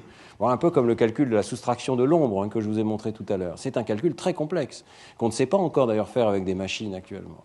Si on réfléchit à la nature de ce problème, c'est un calcul probabiliste vraiment très intense. Et donc l'intuition correspondrait à une sorte d'optimisation du raisonnement probabiliste. Et alors effectivement, des recherches récentes montrent que ça peut tout à fait se produire pendant le sommeil. En fait, j'ai consacré mon cours au Collège de France mardi. Tout le cours était consacré au sommeil, à ce qu'on connaît maintenant du sommeil. C'est absolument extraordinaire. Le cerveau est très actif dans le sommeil, conscient ou non conscient. D'ailleurs, il y a une conscience dans le rêve, et puis parfois il y a des périodes de non-conscience. Et il peut tout à fait non seulement consolider les informations qu'il a apprises dans la journée, c'est le principal rôle du sommeil, probablement de consolider les informations, mais aussi d'extraire des invariants, de trouver des informations nouvelles. Et cette idée, par exemple, que le mathématicien découvre pendant le sommeil des régularités et se réveille avec la bonne idée, une idée, quelque chose que je pense tous les scientifiques de la salle ici connaissent, eh bien, a été validé maintenant par un article de Nature. On a pu montrer effectivement que après le sommeil, les personnes avaient beaucoup plus d'insight sur ce qu'elles avaient pratiqué pendant la veille avant de dormir. Donc voilà, le sommeil fait partie intégrante de ces états de traitement non conscient extraordinairement raffinés. Et alors, on a parlé des enfants. Est-ce que vous étudiez aussi le processus de prise de conscience chez l'animal? Est-ce qu'on peut parler d'une conscience, par exemple, de l'animal? Quand on voit le chat qui, tout à coup, détecte sa proie, on voit pas tellement de différence, finalement, avec ce que nous pouvons ressentir au moment d'une prise de conscience. Est-ce que vous avez aussi des expériences là-dessus Oui, en tout cas, on peut dire que ce réseau à longue distance que j'ai décrit existe chez l'animal. Il a été décrit chez le singe macaque, par exemple, et vraisemblablement, il existe chez la souris, il existe probablement chez tous les mammifères. Et effectivement, la nécessité de mettre en communication des systèmes cérébraux distants existe sans doute depuis très longtemps dans l'évolution. Et le besoin aussi de réfléchir, tout simplement. Hein. Il y a beaucoup d'évidence que les animaux sont capables de réflexion à long terme, y compris en partie, j'en parle dans le livre, de réflexion sur eux-mêmes. C'est-à-dire, est-ce que j'ai pris la bonne décision? Est-ce que j'ai confiance dans ma décision? Est-ce que j'ai besoin de plus d'informations? Vous voyez, des paradigmes où les animaux vont chercher un peu plus d'informations parce qu'ils n'en ont pas assez. Donc voilà, ce sont des états qui existent chez l'animal. Alors probablement qu'il y a deux étapes dans le développement de la conscience. Une première qui est cette conscience perceptive, cette nécessité de communication, et puis une deuxième qui est cette conscience réflexive, ce besoin de s'analyser, qui là est quand même beaucoup plus développé chez l'homme. L'homme a une théorie de l'esprit. On pense qu'un des aspects les plus uniques du cerveau humain, c'est la capacité de réfléchir à l'esprit des autres. Pensez que ce que je sais moi, vous ne le savez pas forcément. Nous avons chacun des connaissances et c'est fondamental dans l'espèce humaine. C'est ça qui nous incite à communiquer par le langage, à enseigner aussi, parce que ce que je sais, vous ne le savez pas.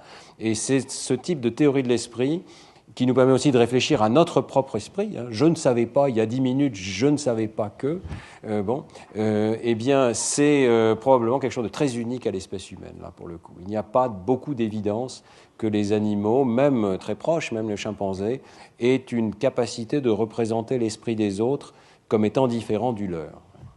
Alors avant de passer la parole à la salle, j'ai une dernière question. Justement, est-ce que ces travaux sur l'accès à la conscience permettent d'éclairer finalement l'autre sens de conscience qui est la conscience de soi-même, la conscience de sa propre existence? Est-ce qu'on arrive à passer de l'un à l'autre finalement, ou est-ce que ce sont deux phénomènes totalement distincts? Est-ce qu'on a un début d'explication? Ça commence. Donc on commence avec la prise de conscience d'une couleur, d'un chiffre, d'un visage. Et puis on se dit, mais la prise de conscience de mon propre corps, c'est peut-être la même chose, c'est peut-être le même phénomène. Je fais attention à certains aspects. Au lieu de faire attention à une représentation de la couleur, je fais attention à une représentation de la position de mon corps, par exemple.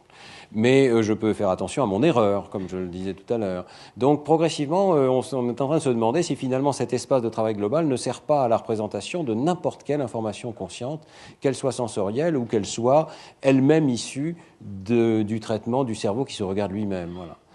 C'est possible peut-être qu'on arrive à réduire la plupart des états de conscience au même type de phénomène. Merci beaucoup. Alors, est-ce que nous avons des questions dans la salle? Oui, je présume. Alors, je vais vous passer le micro.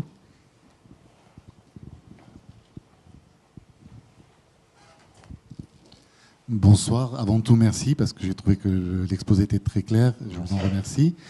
Vous avez parlé, j'ai cru comprendre qu'il y avait plusieurs formes de conscience et vous avez développé surtout un aspect de la conscience ce soir sur lequel vous avez développé votre exposé. Est-ce que vous auriez une définition simple de la conscience? De l'inconscience. De la conscience. De la conscience. Mais justement, je pense qu'une partie du travail consiste à distinguer différents sens du mot conscience. Donc merci pour votre question, parce que je n'ai pas eu le temps dans mon exposé d'en parler, mais le mot conscience est quand même assez polysémique dans le langage naturel, et probablement le travail scientifique va consister à disséquer ces différents sens. Au archi minimum, il faut distinguer la conscience au sens transitif et la conscience au sens intransitif. Donc je peux être soit conscient de quelque chose, conscient d'une couleur, ou je peux être conscient tout court. Le patient n'est plus conscient, vous voyez. Et ça correspond à un changement d'état ou un changement d'information particulière du contenu de la conscience. Donc là, j'ai mélangé un petit peu les deux aspects dans mon exposé, mais il convient de les distinguer soigneusement si l'on veut progresser. Il y a certainement encore d'autres sens du mot conscience. Certains n'ont rien à voir. Par exemple, la conscience morale, je pense que c'est vraiment une sorte de faux ami. Il y a des réseaux moraux dans le cerveau, des cerveaux qui nous permettent de réfléchir à autrui, mais ils ne sont pas forcément conscients, en fait. Voilà, donc ce travail de dissection est en cours. Dans le livre, je propose une tentative de taxonomie des états non conscients. Parce que c'est encore pire, quelque part, le non-conscient est tellement omniprésent dans le système nerveux qu'il y a sans doute beaucoup de systèmes de non-conscience différents les uns des autres. Il y a de la non-conscience, par exemple, dans les connexions cérébrales. Si nous ne sommes pas conscients des règles de la grammaire, par exemple, un petit bébé peut apprendre la langue sans connaître les règles de la grammaire, c'est sans doute parce que cela passe par des connexions dans notre cerveau, et donc ce ne sont pas des états d'activité que nous pouvons amener à notre conscience. Nous sommes conscients du résultat, mais pas des connaissances que nous avons engrangées pour y parvenir. Voilà. Donc tout ceci, c'est une taxonomie qui est encore un petit peu floue, mais je vous incite à regarder peut-être ce chapitre où je propose cette taxonomie du non-conscient.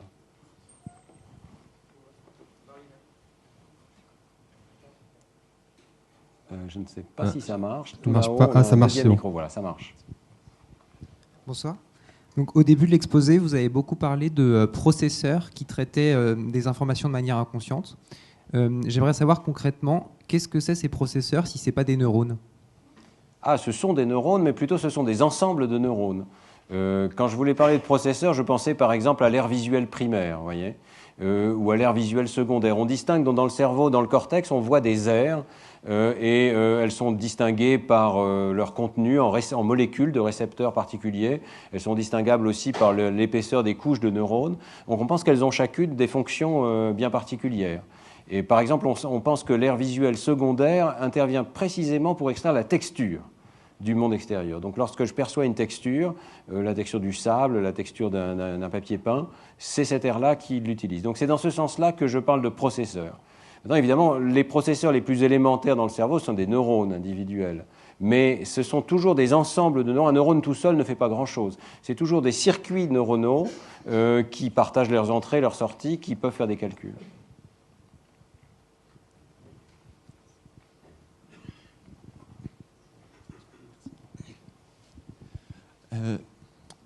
D'abord, merci beaucoup pour votre conférence. J'ai deux questions. La première, c'est donc au vu de l'immensité du travail que fait l'inconscient, est-ce que finalement il y a une part de libre arbitre au niveau du conscient ? Et deuxième question un peu plus polémique, est-ce que vous savez où en sont les neurosciences dans l'explication des expériences de mort imminente ? Ah, très intéressant. Merci, ce sont deux très belles questions. Alors sur le libre arbitre, les avis divergent, mais je vais vous donner le mien. Certains disent qu'il n'y a pas de libre arbitre.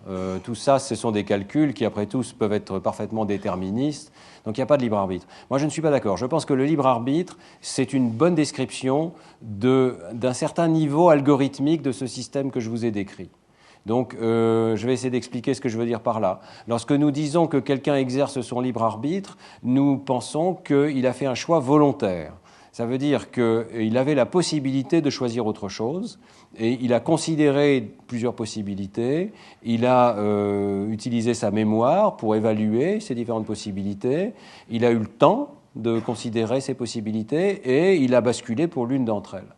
Je pense que quand un système agit comme ça, y compris une machine d'ailleurs, on peut parler de libre arbitre. Voilà. C'est ça qu'on appelle le libre arbitre, et dans ce sens-là, notre cerveau dispose d'un libre arbitre. C'est peut-être même une machine à libre arbitre. Cette machine peut être déterministe, à mon sens. C'est-à-dire que, après tout, lorsque vous avez des choix, en fonction des systèmes de valeurs qui s'offrent à vous, le choix peut être parfaitement prévisible. Lorsque vous allez voter, vous exercez votre libre arbitre, mais pour beaucoup de mes amis, je sais ce qu'ils vont voter. Hein. C'est pas très difficile. Donc, vous voyez, à mon sens, il n'y a pas du tout de conflit entre la notion de déterminisme et cette notion-là de libre arbitre. Ce qu'il faut, c'est arrêter de penser que le libre arbitre correspond à un phénomène, à nouveau, de décollage, vous voyez, du déterminisme de la physique. Le cerveau est un système physique comme les autres, mais un certain algorithme, à un certain niveau, lui permet de prendre des décisions raisonnées. lente, calculée. Et voilà, c'est ça le libre arbitre. Je pense qu'il faut l'accepter. Alors, votre deuxième question, c'était la mort imminente. Ah, c'est pas facile, hein, la mort imminente. Je crois que, d'abord, il faut bien dire qu'on ne sait pas grand-chose là-dessus, hein, quand même. C'est pas facile d'amener quelqu'un, enfin, vous imaginez. Le CEA ne nous a pas encore autorisé à faire ce genre d'expérience à Neurospin. La science sans conscience n'est que ruine de l'âme. Bon, donc il n'y a pas beaucoup de données. Il y a quand même quelques modèles. Et donc, ce qui a expliqué, ce sont ce que rapportent les personnes qui sont sur le point de mourir, qui en sortent. Celles qui n'en sortent pas ne rapportent pas grand-chose, mais celles qui en sortent rapportent, par exemple, avoir vu un tunnel avec de la lumière dans le fond, un tunnel qui bouge comme ça, typiquement. Bon, je progressais dans un tunnel. Alors, ça, c'est assez bien expliqué. Il y a des modèles mathématiques qui nous disent comment on va s'auto-organiser l'activité cérébrale lorsqu'elle est soumise simplement à du bruit dans les aires visuelles. Alors, dans les aires visuelles, vous savez qu'il y a la fovea, qui a des informations de très haute résolution. Et puis, plus on s'écarte du centre du regard, chez l'homme en tout cas, plus on a des cellules qui répondent à des portions de plus en plus grandes de la rétine. Eh bien, si ce système est stimulé au hasard, ça va ressembler à un tunnel, vous voyez, parce qu'il y a beaucoup d'informations de haute précision au milieu et des informations de plus en plus floues en périphérie. Donc, si on simule du bruit qui circule dans un réseau de ce genre, on peut arriver à une sorte de forme de tunnel. Voilà. Alors, il y a eu une recherche qui a été publiée chez l'animal qui montrait que des animaux qui sont en anoxie, qui sont sur le point de mourir, ont effectivement avoir des décharges neuronales de dernière minute, comme ça, qui pourraient expliquer ce genre de phénomène. Bon, pour revenir à quelque chose de plus terre-à-terre, peut-être il y a des expériences dont je parle dans le livre que j'aime beaucoup, qui portent sur la sortie du corps. Peut-être que c'est un autre phénomène que vous avez en tête aussi. Moi, quand j'étais ado, je lisais beaucoup ce genre de littérature un peu marginale comme ça, où on voit, on pensait que c'est de la parapsychologie, les personnes sortent de leur corps. Et j'ai rencontré, d'ailleurs, une fois, je suis allé à un colloque où j'ai rencontré un chirurgien qui pensait qu'il fallait prendre ça très au sérieux, qu'il fallait cacher des dessins sur les armoires de la salle d'opération. Comme ça, si la personne décollait au plafond, elle pourrait voir les dessins sur les armoires et on pourrait tester de façon objective le fait qu'elle est sortie de son corps. Bon, à mon avis, c'est pas tout à fait la bonne expérience. Et c'est exactement ce qu'il ne faut pas faire quelque part. C'est-à-dire, ce chirurgien prenait au sérieux ce que la personne disait. Bon. Il faut prendre au sérieux ce que les personnes disent, puisque c'est ça la subjectivité. Mais il faut le prendre juste assez au sérieux. C'est-à-dire, ce qu'il faut expliquer, c'est pourquoi la personne dit ça. Elle a éprouvé une impression de sortie du corps, comme une illusion visuelle. Ça ne veut pas dire qu'elle est sortie vraiment de son corps. Ça veut juste dire qu'elle a éprouvé quelque chose de particulier. Ce qu'il faut expliquer, c'est ce qu'elle a éprouvé. C'est pas croire fidèlement tout ce qu'elle a dit. Alors, intervient donc un collègue merveilleux qui s'appelle Olaf Blanke, qui travaille à Lausanne, et qui a réussi à modéliser la sortie du corps, de sorte que chacun d'entre nous peut sortir de son corps, s'il va dans son labo. Vous pouvez d'ailleurs éprouver en partie cette illusion si vous allez à l'expo de la Cité des Sciences. J'en profite pour faire un peu de publicité, puisqu'on a aidé à mettre en place une exposition sur le cerveau à la Cité des Sciences, à la Villette. Et là, vous ferez l'illusion de la sortie de votre bras. Pas de tout le corps, mais de votre bras. Vous avez une main en caoutchouc qui est là, et si on cache votre propre main, vous voyez la main en caoutchouc, et on stimule simultanément votre main, donc qui reçoit des entrées tactiles, et vous voyez en même temps une épingle qui appuie sur la main en caoutchouc, au bout de quelques minutes, votre corps a l'air de passer dans la main en caoutchouc. C'est une illusion très forte. Vous avez vraiment l'impression que la main en caoutchouc vous appartient, et par contre, vous oubliez votre main, et par exemple, la température de votre main va baisser. C'est assez intéressant. Mais donc, ce sont des illusions que crée notre cerveau, vous voyez. La fin de l'expérience est assez drôle. On amène un gros marteau et la personne, on menace la main en caoutchouc, la personne rétracte sa propre main, évidemment. Si on menace la vraie main, la personne ne réagit pas. Donc, ce sont des expériences quand même extrêmement instructives parce qu'elles nous montrent que ce que nous prenons, c'est toujours la même chose, ce que nous prenons pour argent comptant, comme l'échiquier de tout à l'heure, la présence de notre corps, les frontières de notre corps, c'est un calcul de notre cerveau. Ce calcul peut être réorienté. Si les entrées changent, eh bien, on peut se tromper, même sur les frontières de notre propre corps. Vous voyez. Donc, avoir le sentiment de sortie du corps, avoir le sentiment de passer dans un tunnel, tout ça, ça peut être des illusions explicables créées par notre cerveau.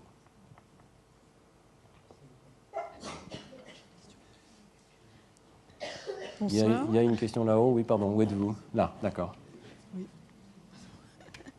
Merci beaucoup. J'ai passionné. Et j'aurais aimé avoir une précision par rapport à l'intuition et au traitement de l'information pendant le sommeil. Parce que vous avez dit à un moment que l'information subliminale, elle s'évanouit rapidement. Donc comment en même temps on peut traiter plein d'informations dans le sommeil qui ne sont pas forcément passées par la conscience? Ah oui, ça c'est intéressant. Dans le sommeil, il y a réactivation de réseaux qui ont été activés dans l'état de veille.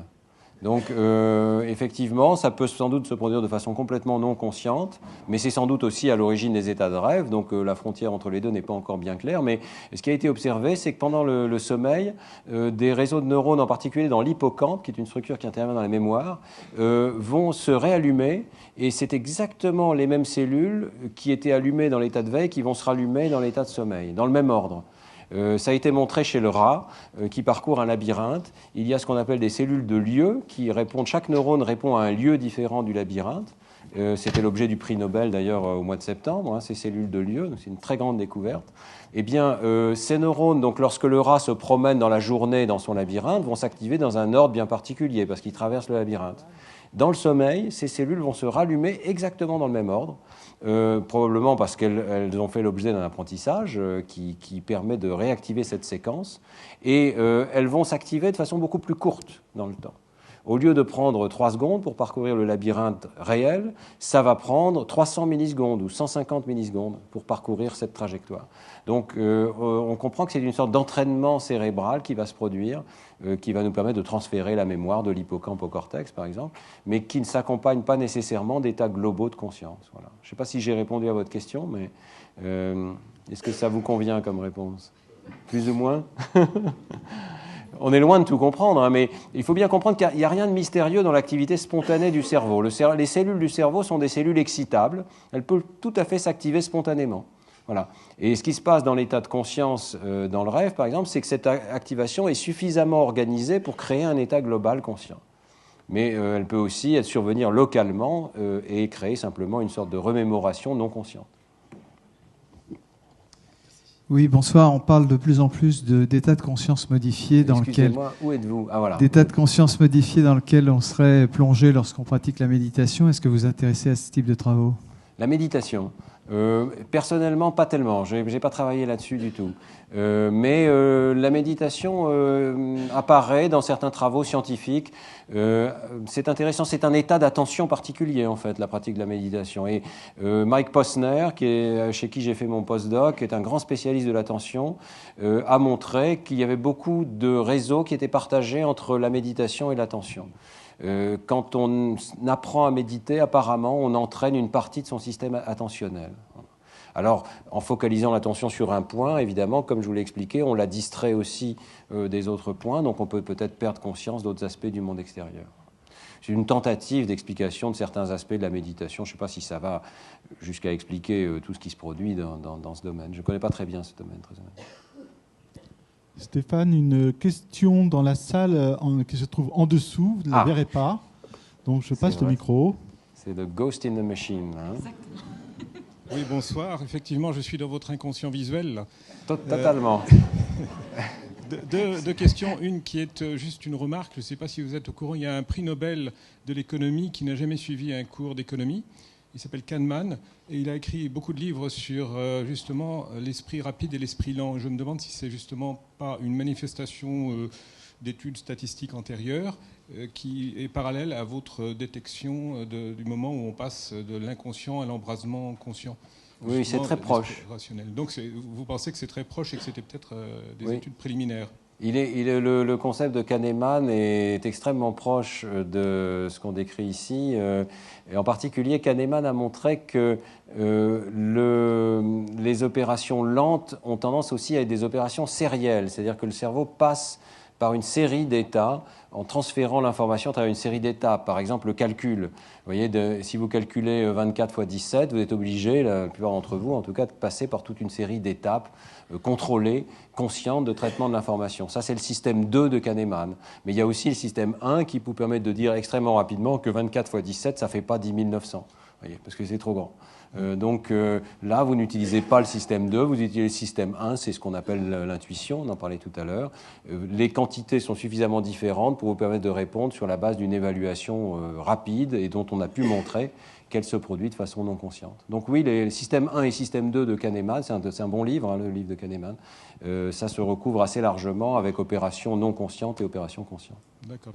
Alors justement, ce qui montre, c'est que ça provoque beaucoup d'erreurs en économie parce que les gens utilisent trop souvent le système 1 qui ne raisonne pas et qui fonctionne de façon bayésienne d'ailleurs, dit-il, mais aussi avec des erreurs bayésiennes foudroyantes, donc qui font que les gens font des prévisions absurdes. Enfin bon, ça c'est quelque chose qu'on examinera plus tard sans doute avec les IRM. La deuxième question, c'était sur la méditation. Est-ce que vous arrivez à observer des états complètement zéro de l'esprit? C'est ma dernière question. Je ne crois pas que la méditation corresponde à un état zéro de l'esprit, pas du tout, non. Non, c'est un état de concentration en général. Hein. C'est un état dans lequel l'esprit essaye de ne pas se laisser distraire et concentrer. C'est justement pour ça que ça transfère à d'autres activités qui demandent de l'attention. Donc chez l'enfant en particulier, on peut penser que l'entraînement à certaines formes de méditation, sans qu'il y ait la moindre connotation religieuse, hein, il s'agit vraiment d'un entraînement mental, mais peut avoir des effets similaires à celui de l'apprentissage de la musique ou de l'apprentissage de jeux vidéo. Le jeu vidéo est parfois sous-estimé dans ses capacités d'apprentissage, mais toutes ces activités entraînent un certain réseau de focalisation de la conscience. Merci beaucoup. Merci. On va prendre trois dernières questions, une là, sur une ici et une là. Sur l'intuition dont vous avez parlé tout à l'heure, bon, dans le livre, effectivement, vous rappelez la situation de Poincaré qui est l'illumination montant dans un tramway sur les fonctions fuchsiennes. Bon, mais est-ce que l'on dispose d'un tableau de la fiabilité de ces informations, de ces convictions qui proviennent de l'intuition ? Évidemment, on ne peut pas en laboratoire reproduire à l'infini l'expérience de la découverte des fonctions fuchsiennes. Hein. Donc, à nouveau, on réduit tout cela à des situations extrêmement simples. Et vous avez raison, enfin, le calcul non conscient n'est pas un calcul strictement logique, c'est un calcul plutôt probabiliste, qui considère l'ensemble des probabilités possibles. Donc, il est probable qu'il n'arrive pas à une conclusion parfaite et qu'il y a un certain nombre d'erreurs du non conscient. C'est difficile de ramener ces situations-là en laboratoire. Ce qui a été fait, je vous mentionnais l'expérience sur le sommeil, par exemple, qui a été faite, c'est beaucoup plus simple. On apprend aux gens une transformation de chiffres, transformation qui a l'air complexe, et au bout d'un certain temps, les gens se rendent compte qu'il y a une régularité cachée, et ils la découvrent. Voilà. Mais ils doivent probablement la vérifier dans un certain nombre d'essais avant de conclure qu'elle est toujours présente. Donc Poincaré, elle l'a très bien dit, hein, l'intuition ne suffit pas et encore faut-il le processus de vérification lente derrière pour suivre tout le raisonnement. Et est-ce que dans votre carrière, vous avez eu des moments où vous avez fonctionné comme ça ? Oui, mais des petits moments. J'ai jamais découvert les fonctions fuchsiennes, ça c'est mon grand désespoir. Non, je pense que tous les scientifiques ont des moments comme ça, mais c'est bon, vous voyez, des petites découvertes.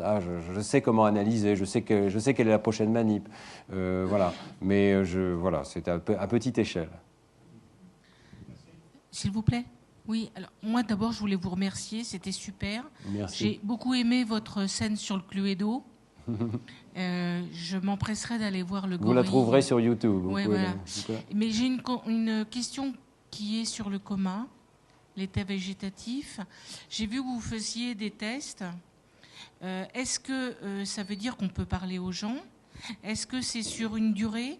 Est-ce qu'il faut être très très court dans la conversation qu'on peut avoir?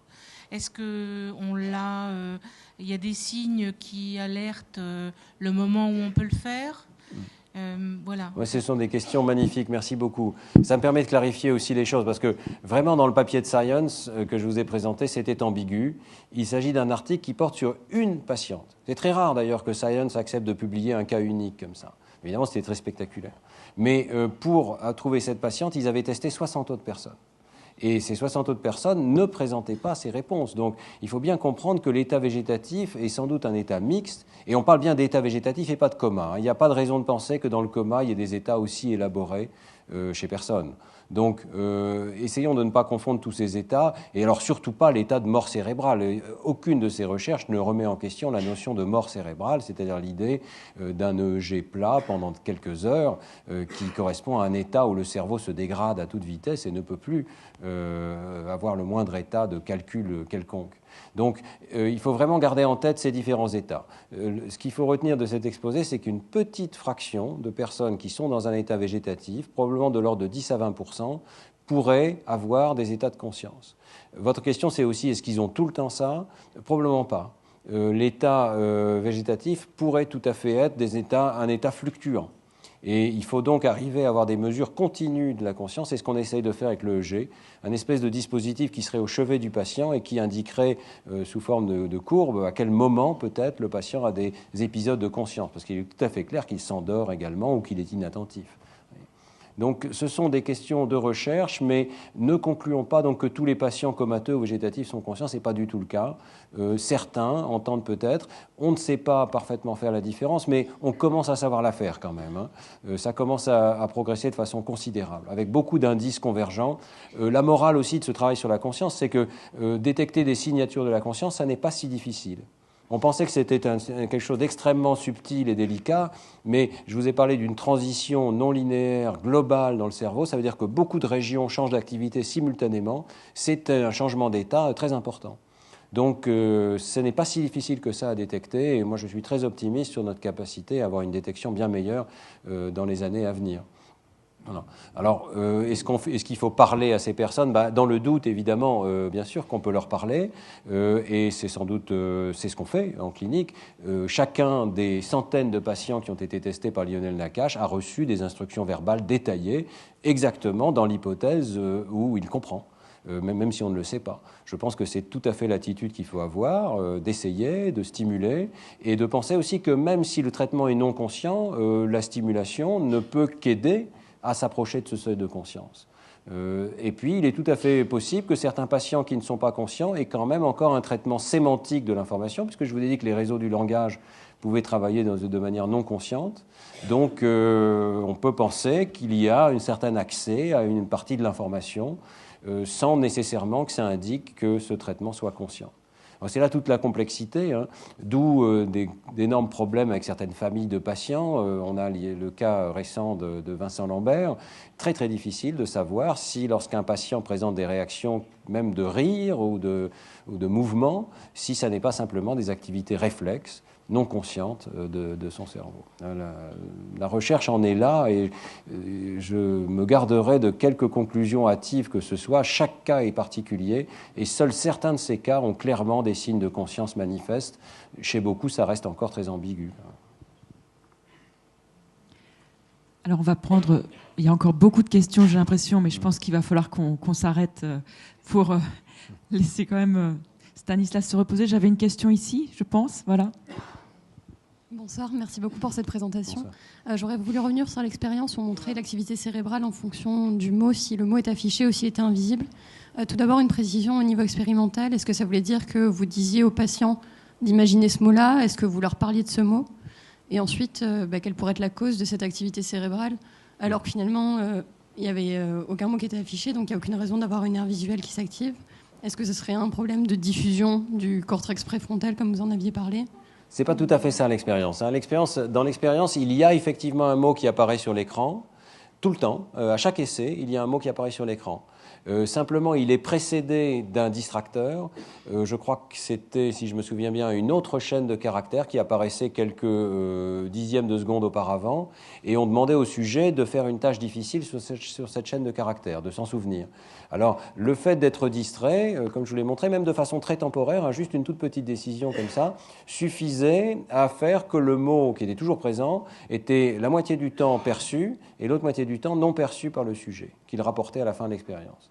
Et on avait des moyens de montrer que c'était vraiment quelque chose de rigoureux, c'est-à-dire que la personne vraiment n'avait pas vu le mot, ne parvenait pas à le choisir, par exemple, parmi plusieurs.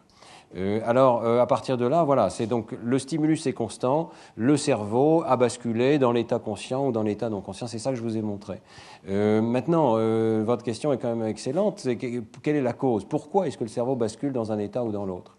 Alors d'abord, il y a de l'activité stochastique dans le cerveau, donc probablement le même stimulus, même s'il est identique sur la rétine, n'est pas codé de façon neuronale, de façon digitalement identique. Vous voyez, il y a du bruit, il y a des décharges neuronales qui ne sont pas strictement mécaniques et reproductibles.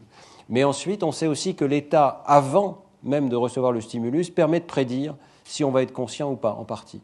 Et là, on avait pu montrer en particulier que si le cerveau est plus engagé dans la première tâche, alors il a moins de chances de percevoir le mot. Donc il y a une sorte de système de bascule. Si je suis très engagé dans une première tâche, je ne peux pas en même temps être engagé dans la deuxième. Donc souvent, on a des précurseurs de la conscience ou de la non-conscience. Et là aussi, c'est intéressant. On va prédire que quelqu'un va être incapable de percevoir quelque chose. Une dernière question ici, là. Oui. Oui. Je voulais vous remercier, c'est très intéressant. Juste une petite question par rapport au sommeil. Dans le sommeil, on est conscient de la douleur, on réagit. Lors d'une anesthésie, on ne réagit pas à la douleur. Donc on pourrait penser que c'est assez proche du coma, entre guillemets. Et je voulais savoir s'il y avait, lorsqu'il y a une petite lésion qui peut se produire, est-ce que automatiquement vous avez pu constater que le fait d'être conscient de la lésion permet de recouvrir l'activité comme précédemment? Je ne sais pas si on est conscient d'une lésion. Je ne vois pas très bien ce que vous voulez dire, parce que précisément, le cerveau est dépourvu de récepteurs à la douleur. Hein. Donc, dans le cas de l'anesthésie. Non, mais le cerveau conscient, lorsque vous intervenez, beaucoup de ces interventions chirurgicales sur le cerveau, par exemple pour enlever une tumeur, sont pratiquées chez des personnes qui sont en fait éveillées. Évidemment, elles sont anesthésiées pendant qu'on les trépanne, etc. Mais ensuite, on les réveille.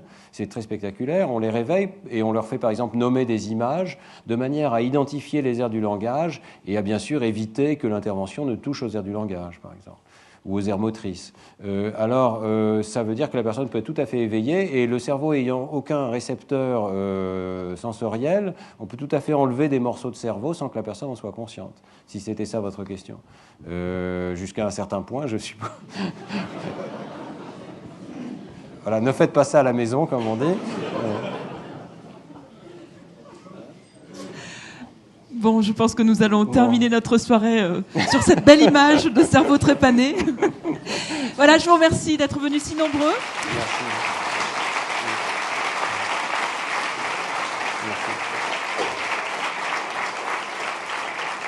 Un grand merci à Stanislas Dehaene. Hein. Vraiment, c'était beaucoup. passionnant d'un bout à l'autre. Et toutes les conférences, je vous le rappelle, peuvent être regardées sur notre site internet ou sur YouTube. Donc n'hésitez pas, si des amis n'ont pas pu venir ce soir, alors d'envoyer cette adresse. Voilà, à bientôt.